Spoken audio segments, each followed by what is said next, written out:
Update. Good afternoon. Thanks for tuning in to NBC News Daily. I'm Haley Hines with your Midday Ark-La-Miss update.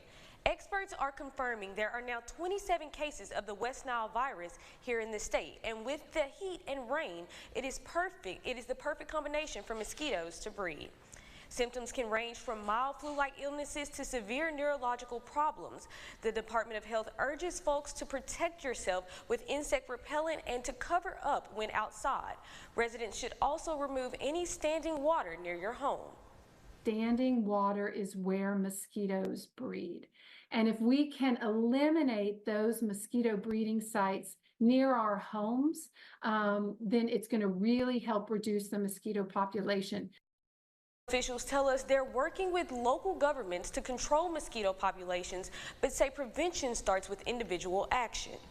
And a solar farm being built in South Monroe has residents nearby upset for many reasons. NBC 10's Joel Massey spoke with a landowner about he and his neighbors want the construction shut down and the project move. I've raised 3 sons out here. You got the Washita River to fish in, land up along the river to hunt on. Kevin Hopper is a South Monroe landowner who loves the country life, but his peace and quiet has been affected by a solar farm construction project next to his property. When it's dry, they are running nonstop, constant beep of tractors backing up, heavy equipment moving the earth. And then once they're through, there'll be the solar panels that'll go up and they will have a constant hum around them. So we'll hear them for the next 30 years. Companies through the taxpayers are paying big bucks for green energy projects like this, with subsidies coming from the government. Hopper says a landowner who does not live on the property made a deal with RWE Energy to let them use about 600 acres at about $1,000 per acre, which comes to $600,000 a year. There are many reasons he and his neighbors don't want to see the project completed.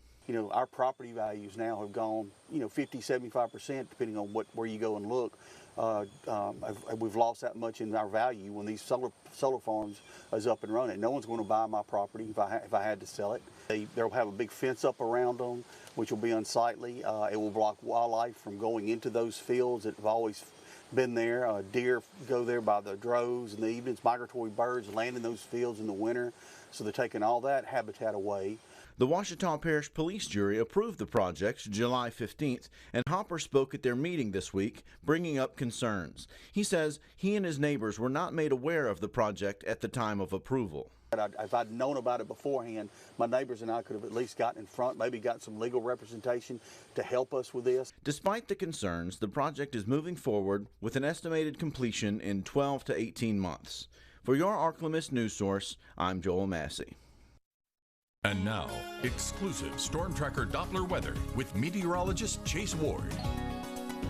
It's going to be quite pleasant for this afternoon. Temperatures stay mostly in the mid-80s. We'll see lots of sunshine, so if you've got any outdoor plans, work, exercise, anything like that, it's going to be pretty nice out there, especially for after-school sports or anything like that. And then for tonight, we'll remain mostly clear. Clouds will kind of start building up as we go into tomorrow. The winds start to shift more easterly, and we kind of start to see a little bit more of potential impacts from the tropical system that's forming in the Gulf of Mexico and will potentially be forming into Francine throughout the course of today.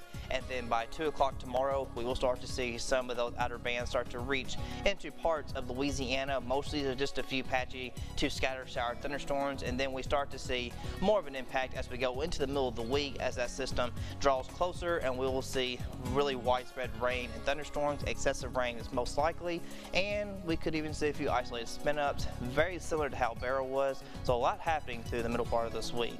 But low 63 degrees for tonight, staying mostly clear and quiet, and then for tomorrow we'll see just a few scattered shower thunderstorms. Temperatures could rise up upper 80s, hit right there maybe around 90 as the clouds begin to build. And then by the middle of the week, we'll be dealing with Francine that will last through late Wednesday going into Thursday. Temperatures will kind of stay mostly upper 70s, lower 80s for highs with the cloud cover and all the rain. And then by Friday, we'll see Francine exit. Clouds will linger over the weekend as we stay mostly upper 80s. That's it for your midday update. NBC News Daily continues. When you see news happening, call the NBC 10 Fox 14 News Hotline, 812-1410, sponsored by RoofMax. Get a free estimate today.